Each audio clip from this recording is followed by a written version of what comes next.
All around me is the black of the void. I'm standing in the nothingness with only the sound of my heavy breathing and my rapidly beating heart. Through the darkness, I hear a familiar voice. It says, "Whatever you do, don't open your eyes. Don't even peek. Just keep them closed." I hear the peepers from inside my head. Hissing whispers say, "They're coming for you next." I woke up in my bedroom. The room was still dark.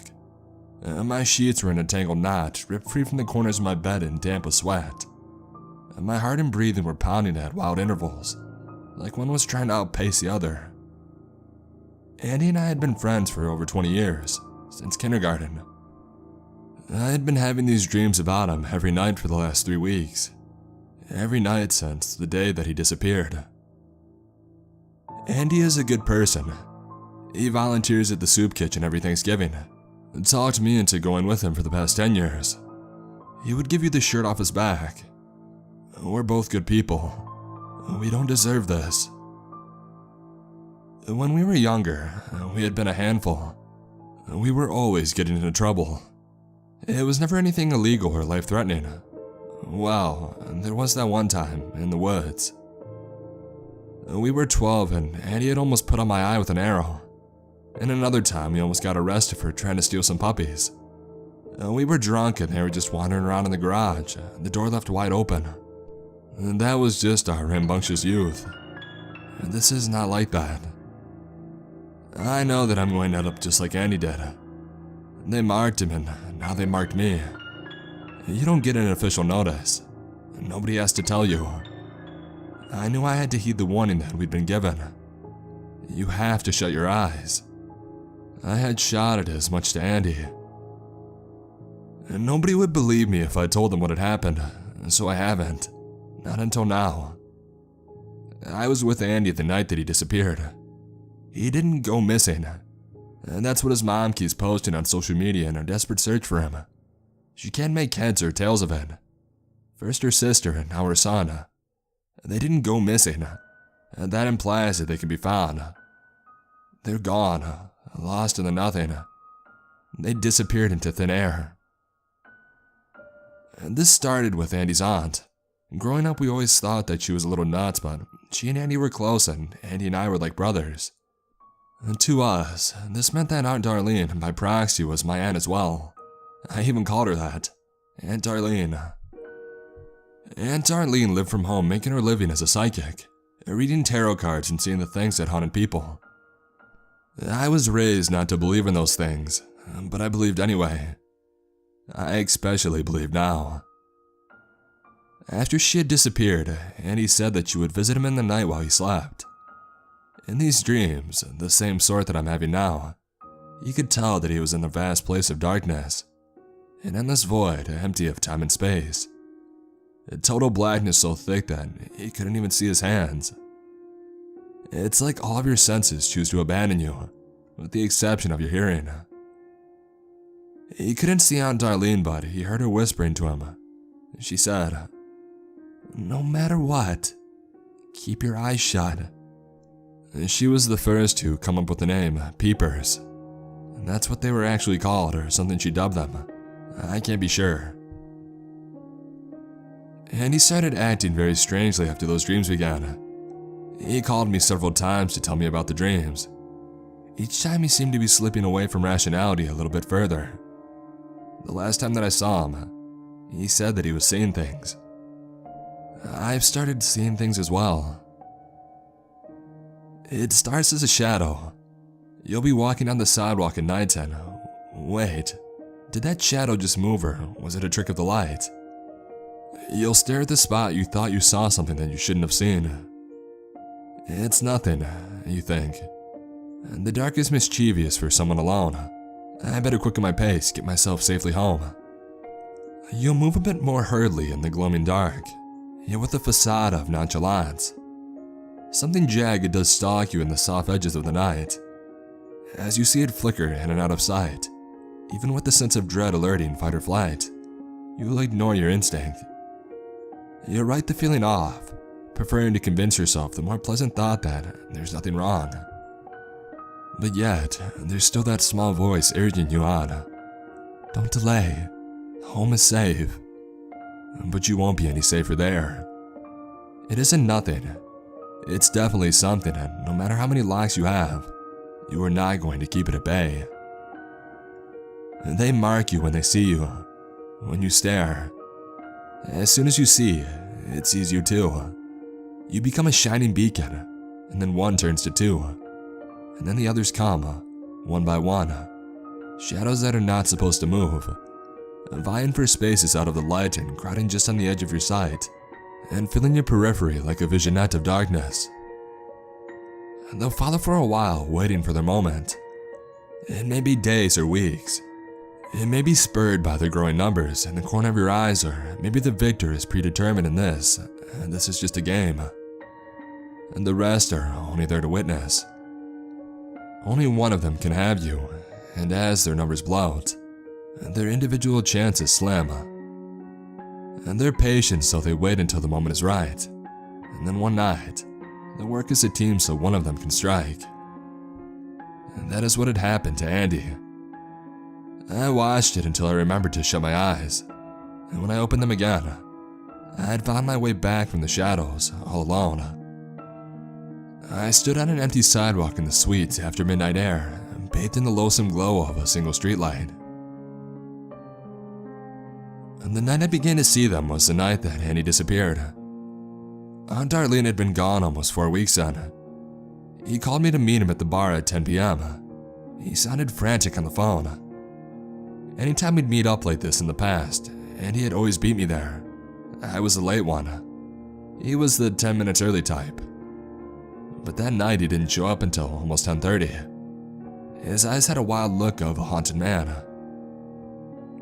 He quietly slid into the stool next to me while I was looking the other way. I turned and suddenly he was there, casting nervous glances to every dark corner of the room. "Andy, are you okay?" I asked with serious concern. He did not make eye contact with me when he replied, No, Scott, I'm not." And then he whispered harshly, "I know what took Aunt Darlene. And does this have something to do with your dreams? About her telling you to close your eyes?" Andy was twitching erratically, looking everywhere and nowhere all at once. "No, well, yes, but no. I saw it. Them. I see them everywhere now." "What are you talking about?" I was so confused.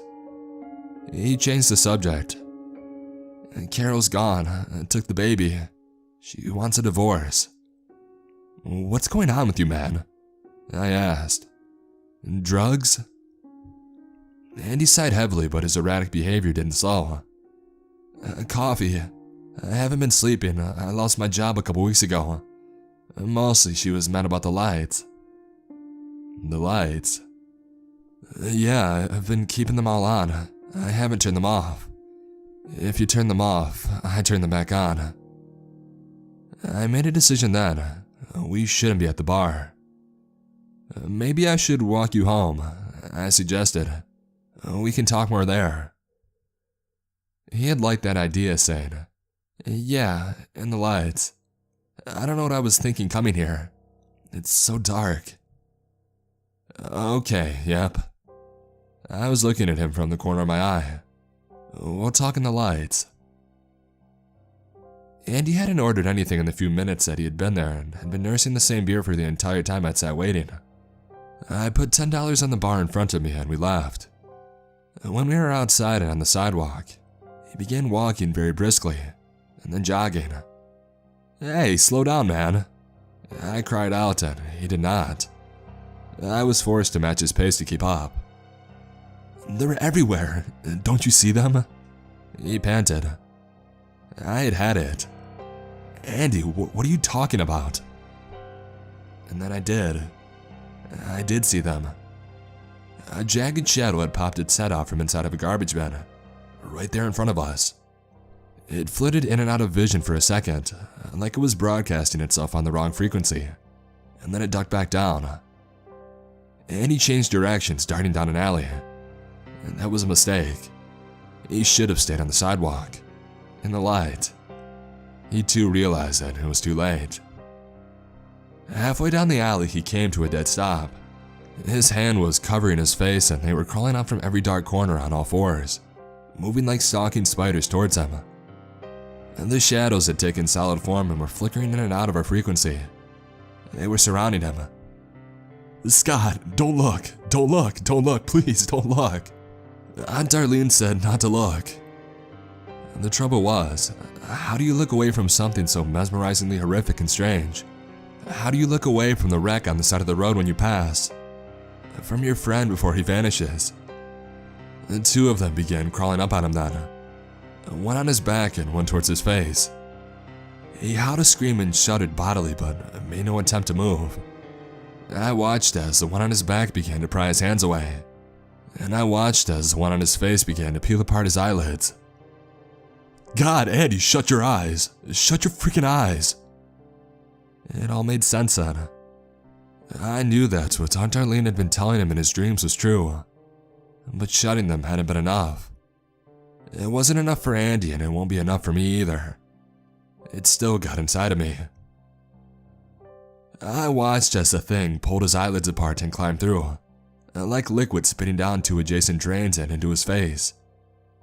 He changed frequencies then, and to match theirs, like all black static on an old television, an angular moving silhouette with sharp edges. And then he snapped off and I watched him disappear, closing into himself like an aperture. And he was turned off like a television set, and the jagged static collapsing in on his belly button until he was gone. I watched it all happen.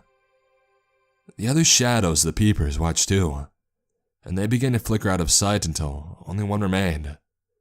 And that one turned then and began watching me. I closed my eyes and I turned back to the sidewalk, using a wall to feel the way as quickly as I could. I didn't open my eyes again until the back of my eyelids began glowing red and I was sure that I was back in the light. The last time that I dreamt of Andy was days ago because I haven't slept. He's been missing for almost a month now. After several sleepless nights of sitting under the light, I think I finally figured out where they went wrong. Andy and Aunt Darlene, even under the light of every lamp you own, you're creating places. Obscure dark spaces where the peepers can hide. More light means more shadows. Light is not the solution. You're not supposed to hide in the bright. You're supposed to hide in the nothing. That's the only place they don't seem to be.